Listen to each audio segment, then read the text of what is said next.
Before I get into today's video, remember to follow me on Twitter. So my Twitter, the link is in the description below. You can also find me. My handle is @JacksonKruger. Come over, say hi, and anyways, back to your regularly scheduled video. I feel like every year in the draft, there's one selection that we all just universally hate and say, why the hell did that team make that decision, and then that player becomes like a Hall of Famer? And it feels like Alex Leatherwood has great potential to do that. Again, not saying he's going to be a Hall of Famer. That's a lot of pressure to put on a young kid, but he looked good. He absolutely looked very good. The two tackles I made a focus on watching were Penei Sewell and Alex Leatherwood. One is a generational talent, and the other is Penei Sewell. Okay, no, I'm kidding a little bit, but Alex Leatherwood looked way better than Sewell. Sewell was a mess, but that's I've already made that video.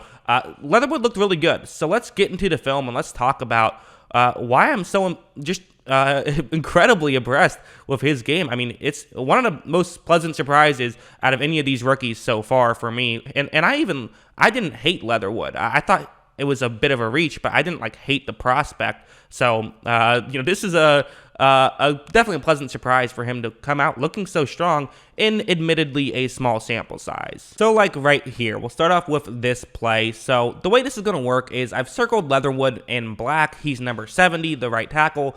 And what's going to happen is that for LA, they have a linebacker who's blitzing on this play. So that's important to note because obviously, typically, you're blocking the defensive end when you're a tackle. But in this scenario, he should eventually pick up the linebacker if he can. Because typically what you would probably want to have happen is the center can take away the defensive tackle who's lined up to the offense's right on this play, since he's in the area where the center can block him. Now the guard can block the edge rusher, and now the tackle can block the blitzing linebacker. That's how this can work. But of course, if you don't know that the guy's blitzing, it makes it a lot more difficult to do that. However, watch what happens. Right when this play starts, you're going to see, so Leatherwood looks like he's getting ready to block the edge rusher, but he also kind of reads this play and he realizes, oh, there's 53 right there. He's blitzing.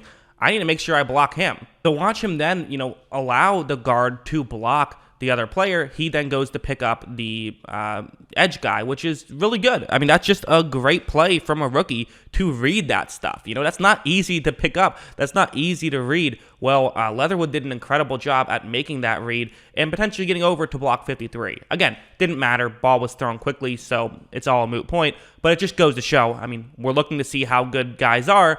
Well, if that happens 10 times, you feel like he can, stop it more than the average rookie tackle. There were also things like this. So this is going to be a double team on an interior defensive lineman. So again, you expect them to be able to win this, but watch how far he's going to push over the defensive tackle. And also, I have to give a shout out to Josh Simpson, 76, who isn't exactly a star by any means. I mean, he was a 4th round selection in 2020. Wasn't great in limited playing time last season. But, he did a good job also making that read on the last play. He had a hand there, and he's going to have a hand in this play as well. I mean, look, they just completely take him out of the way, which, again, good stuff in the running game there. So the fact that he can sort of bully people, because, again, he wasn't really known for his strength in college. He was kind of known more for his athleticism. Well, hey, he's bullying people in the NFL, which is odd. Usually it doesn't work that way. Usually you don't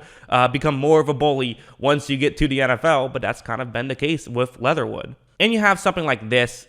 Leatherwood has long arms, and this is where something like that can really come into play. So the edge rusher is going to be, he's going to be blocking the edge rusher one-on-one on this play, and watch what happens. Right when this play starts, watch how Leatherwood kind of gets his left arm and just gets that hand placement he wants, right on 53's right shoulder pad right there. He gets it right there, and at this point, it's going to be very difficult to win if you're going up against Leatherwood here, because he has the hand placement he wants, and there's just not too much you can do about that, because he's a hard guy to run over, and he's a hard guy to get around at that point. So once he gets that first hand on there, he's going to be in good shape, and he can do that very well, which is why he's probably going to have success at the NFL level. Watch how he's able to basically just push him completely aside right there, and that's just from those long arms and from getting that hand placement exactly where he wants right away. So again, good stuff there from Leatherwood. There was also this play. So he's going up one-on-one right here against the player who I have in that box. And again, it's the hand placement. That's what I've been so impressed with from Leatherwood, watching him in the little time we've seen from him. So watch what he's going to do here. Look how he pretty much immediately gets his hands basically on both shoulder pads. So at this point, he can kind of just throw around 96 for the Rams wherever he wants. He wants to kind of clear out a gap so that basically he wants to push the opposing player he's going up against to the bottom of the screen, and watch how he's going to do that. Look, I mean, he just moves him, right? I mean, he completely gets that edge right there, which allows them to pick up the first down. So stuff like that, very impressive, and it's a good run blocking play. I do feel like the Raiders put more of an emphasis on run blocking, which you actually probably should do. Analytics say run blocking is more important than pass protecting, even though the average person feels the contrary is true. So again, I doubt John Gruden's doing it because of analytics, but the fact that it works that way is still helpful for the Raiders, and it works out there. We can now talk about this play. This is interesting. So what's going to happen is that there's going to be a double team on the interior defensive lineman right there. And typically what you'll do with these double teams is you'll eventually have someone get off the double team and block a linebacker. So like the guy who I've circled in yellow, it seems like typically what you would want to have do is have either the guard or tackle get off the double team at a certain point and block him. The Raiders are seemingly not doing that. Watch how they just completely take away the defensive tackle. And listen, it worked. It got the touchdown. So if you can get the touchdown right there, then hey, who cares, right? It worked. I'm not saying it's a bad thing at all. I'm just saying that's a little interesting. And I don't know if that's intentional or not, but it seems to be working. And again, they did a great job, again, with the double teaming a player completely out of the way. Leatherwood has legitimately looked very good in the preseason. One thing I kind of always say is that, people love to say, it's just the preseason, who really cares? But I just don't fully understand that, because we evaluated these guys in the past based off of college tape. But obviously, it's more impressive being able to move somebody in the preseason than it is to move them in college. I mean, even if it's a team's third stringers, those are basically college all-stars. So, I don't know. To me, in my opinion, I think there's definitely stuff you can learn in the preseason. Now, again, sometimes guys are going out there and they're saying, hey, we're going to run the ball 7 times in a row just to see, just get a certain play down.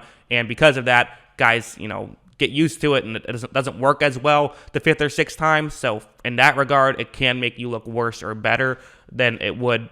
That's not an issue you have in college. You're trying to win in college games. But I would still say that as a whole, you learn more from the preseason than you would realize, and I think than the average perception is. Leatherwood's looked good. Again, it's still not the regular season. We've seen plenty of guys have a good preseason and then fall off a cliff, but I don't think that's going to happen with Leatherwood. I think he's probably going to be good. That's what I think. What do you guys think? Let me know in the comments below. Always love hearing from you. And of course, as always, thanks for watching.